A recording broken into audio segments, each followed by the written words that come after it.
Hi friends, welcome back. Bharat से पंगा लेने के मूड में था ईरान। भारत ने 4 घंटे के अंदर बोलती बंद कर दी। वाह, कमाल है। ऐसे ही करना चाहिए। देखते कैसे बंद की हमने।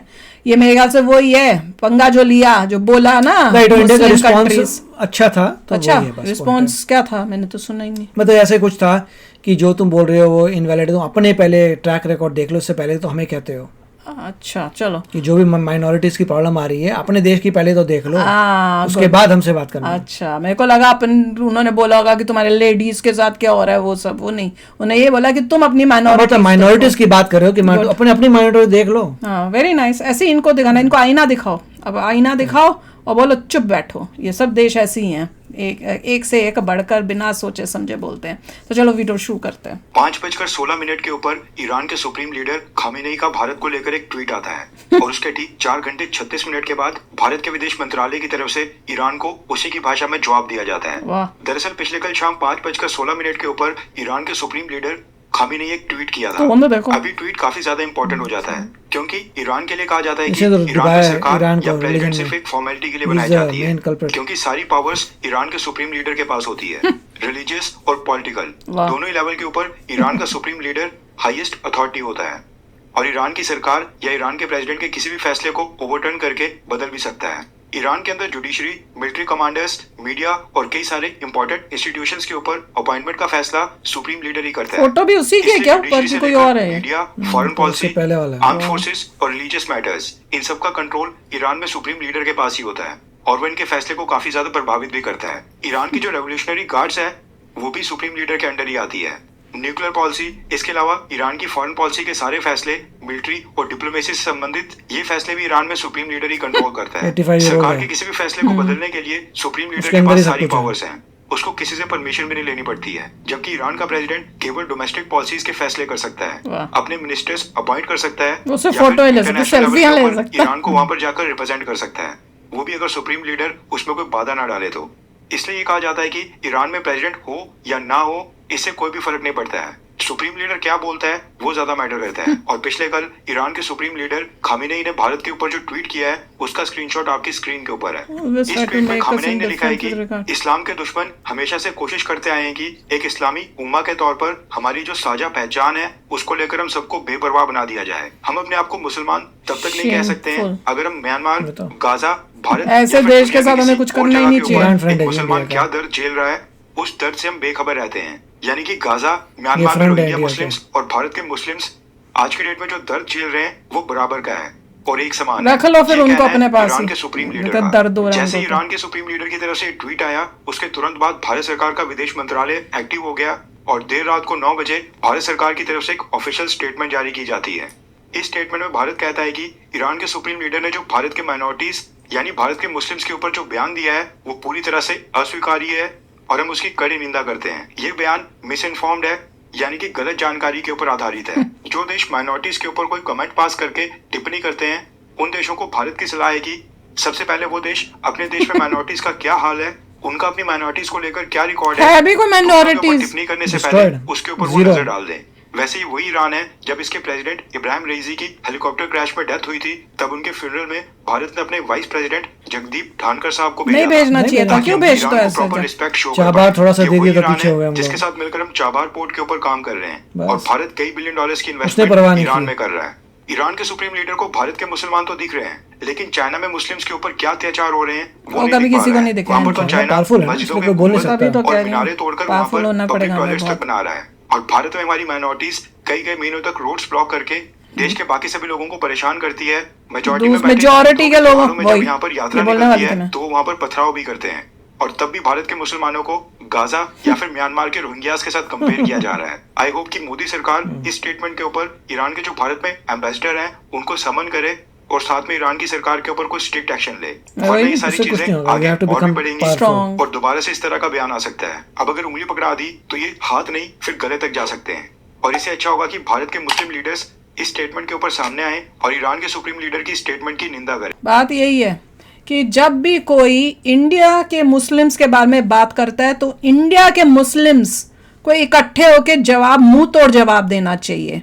ये होना चाहिए कि तुम बोलो अपने देश के लिए, तुम खड़े और उनको बोलो चुप होने के लिए, उनको जवाब दो। अगर वो जवाब नहीं देते तो वो गलती उनकी है जो इंडियंस मुस्लिम्स यहाँ बैठे हुए हैं। तो देखिए, ये करेक्ट जवाब होगा। और ये भी इन्होंने बहुत ठीक बोला था कि देखो चाइना की तरह हमें स्ट्रांग होना पड़ेगा, फिर इनकी किसी की हिम्मत नहीं होगी कुछ भी बोलने की। ये जो इतना बोल रहे हैं ना, ये इसलिए बोल रहे हैं क्योंकि उनको लगता है कि इससे इनको कोई नुकसान ज्यादा नहीं होगा। पर चाइना के खिलाफ क्यों नहीं बोलते? क्योंकि वो डरते हैं चाइना से, उसकी पावर से। तो सबसे इंपॉर्टेंट है कि हम फोकस करें और अपने आप को इतना स्ट्रांग करें कि चाइना के एटलीस्ट इक्वल तो हो जाएं, ताकि इन लोगों को जो इतना करते हैं बोलते हैं, इनको ऐसा मुंह तोड़ जवाब उसके बाद दें अगर इनकी हिम्मत हुई बोलने की। बहुत इंपॉर्टेंट है। देखिए, इसमें सबसे क्रिटिकल है कि चाइना जो है पावरफुल है, वो किसी पे डिपेंडेंट नहीं है, इसलिए उसके अगेंस्ट को जा नहीं सकता। वो ट्रेड बंद कर देगा तो डूब जाएंगे ये लोग।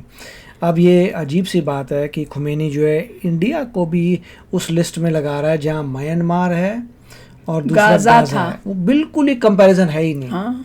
और दूसरा, अगर हम ये बोलें कि हमारे यहाँ के माइनॉरिटी से स्टेटमेंट जाना चाहिए, वो तो एक इलेक्शंस में स्टेटमेंट दिखा दिया अपना।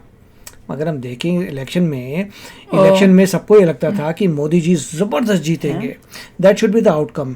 सबको पता था कि लोग जो हैं रिलीजन देखते नहीं है, उसको एस्टिमेटेड यह था कि लोग समझदार हैं कि इंडिया का किसने बेनिफिट किया, इंडिया को कौन तेजी से आगे लेके जा रहा है। सब इंसान जो है सब लॉजिकली देख रहे हैं। तुम्हें नजर आ रहा है ट्रेन में, तुम्हें रोड्स में नजर आ रहा है, तुम्हें न्यूज़पेपर में नजर आ रहा है, तो तुम्हारा रिलीजन क्या उससे फर्क नहीं पड़ता। तुम्हारे में अकल दी है भगवान ने, तुम चूज करोगे अकॉर्डिंग टू कौन बेस्ट है। बिल्कुल। मोदी जी भी यही सोचते थे, उनको लग रहा था 400 पार हो जाएगा, 300 पार हो जाएगा, ये सब हो जाएगा। हुआ क्या? कुछ भी नहीं हुआ। इसका मतलब ये लोग ऐसे हैं, ऐसे माइनॉरिटी है जिसको रिलीजन का पर्दा पड़ चुका है। हमारे देश में भी है वैसी, इतना रिलीजन पड़ चुका है कि अब वो नहीं वैसी बात है, नहीं उनके लिए। तो पॉइंट ये है कि मुझे नहीं पता कौन लीडर आके बोलेगा, मगर ये तो लोगों को, और उसका रीजन क्या है? रीजन है एजुकेशन, कि आप माइनॉरिटी को एजुकेशन ऐसी दे रहे हैं जो सत्यानाश है। अगर आप प्रॉपर एजुकेशन दें तो यही मेन, जैसे हम लोग ने देखा था यूएस में बैठा हुआ पाकिस्तान का बंदा, वो खुद कोस रहा है कि पाकिस्तान में इतने सारे मदरसा है, तुम डुबा रहे हो अपनी कंट्री को। सिमिलर है इंडिया में। मोदी जी ने तो ठीक है, योगी जी ने बड़ी कोशिश की थी, और वो असम के जो हैं बिस्वा जी, उन्होंने भी कोशिश की थी कि मदरसा को ख़त्म किया जाए या कन्वर्ट कर दिया जाए इनटू मेडिकल इंस्टीट्यूट्स या सम अदर इंस्टीट्यूट्स, मगर बंद किया जाए। तो वही देखना पड़ेगा कि आपको एजुकेशन अच्छी करनी पड़ेगी। एजुकेशन अच्छी करेंगे तभी लोग बोलेंगे यार रिलीजन से मुझे क्या लेना देना, मेरे तो कंट्री को जो आगे लेके जा रहा है उसके साथ रहना है मुझे। रिलीजन मेरा अपना पर्सनल है, मैं वो करता हूँ। और दूसरा जो है ईरान का देखना चाहिए कि ईरान को जिसको दोस्त मानते हैं कि चाबार पोर्ट हो गया जी, ये हो गया, कितना न्यूज़ अभी चाबार का बड़ा वो, फिर लोग कहेंगे अच्छा हमें तो है सेंट्रल एशिया में जाना पड़ता है, तो ये अफगानिस्तान को हेल्प करनी पड़ती है, इसको हेल्प करनी, वहाँ आगे जाने के लिए, ट्रेड करने के लिए। कितना ट्रेड है? बेरली हमारा ज़रा सा ट्रेड है सेंट्रल अमेरिका के, उसमें ईरान के ऊपर डिपेंडेंसी है कि ईरान के थ्रू होते हुए जाएंगे। तो ईरान ने तो कोई परवाह नहीं की ना, वो कभी भी बंद करा देगा। ईरान ने एक झटके ये सब कमेंट देके उसने नहीं सोचा था रिलेशनशिप खराब हो जाएंगे। हम लोग सोच के बोलते हैं कि भैया चाबार पोर्ट चला जाएगा, उनको डर नहीं है, उनको फर्क नहीं पड़ता। और ऐसा देश जो है जिससे हम चाबार पोर्ट करें, कल को वो कुछ भी डिसीजन लेके बोल देगा निकलो यार चाबार पोर्ट से, क्यों नहीं करता? क्योंकि ईरान को पता है कि हम इसराइल के साथ हैं। तो ईरान ने दुनिया भर के अपने प्रॉक्सी इकट्ठे किए हैं, दुनिया भर के टेररिस्ट बैठे हुए हैं, हूती बैठे हैं, वहाँ पे हिजबुल्ला बैठे हैं, हमास बैठे हैं, वो सब के सब बैठे, इसको फंडिंग मार रहा है। हाँ? और उसको पता है कि हम इजराइल के साथ हैं, तो वहाँ दरार है। तो नेट रिजल्ट ये है कि इंडिया को बीच का रास्ता जो है काफ़ी डिफिकल्ट पड़ रहा है। कभी को मानता है, कभी नहीं पहनता। बीच के रास्ते में बड़ी, और यही रास्ता बीच का रखना पड़ेगा जब तक इंडिया फुली इंडिपेंडेंट और पावरफुल नहीं होता। सबसे इंपॉर्टेंट है पावरफुल हो जाए, चाइना की तरह होए, उसके बाद ये सब जो है ना सब बंद होएगा, सब चुप होंगे, सब हाथ खड़े होकर ना कैसे ना जोड़ के खड़े होंगे, जैसे चाइना के लिए खड़े रहते हैं ये लोग। इनको वहां पे मुस्लिम्स के साथ क्या हो रहा है, जहाँ वाकई हो रहा है वो नहीं दिखता, और इंडिया का नाम ऐਵੇਂ ही घसीटते जाते हैं। जहाँ पे माइनॉरिटीज जो है मेजॉरिटीज के ऊपर जो है अत्याचार कर रही हैं। देखिए, मगर चाइना के कुछ कॉन्सेप्ट्स हैं जिनमें थोड़ी सोच वाली दम है। अगर आप ध्यान से सोचें, उसको हमने डिस्कस किया था कल वाले वीडियो में, तो जाके सारे चैनल्स में देखना कि क्या एग्जैक्टली उनकी माइंडसेट है जिस वजह से वो ये सब कर रहे हैं अपने देश के अंदर। तो चलो यार, आप भी शेयर करना अपने थॉट्स। चलते हैं, मिलेंगे नेक्स्ट वीडियो में बहुत ही जल्द। Till then take care and bye bye. तो अगर आप मेरे इस चैनल पे नए हो तो जल्दी से सब्सक्राइब के बटन को हिट करो और बेल आइकन को क्लिक करो, ताकि आपको मेरा जब नया वीडियो मैं लगाऊं आपको उसके बारे में जल्दी से पता चल जाए।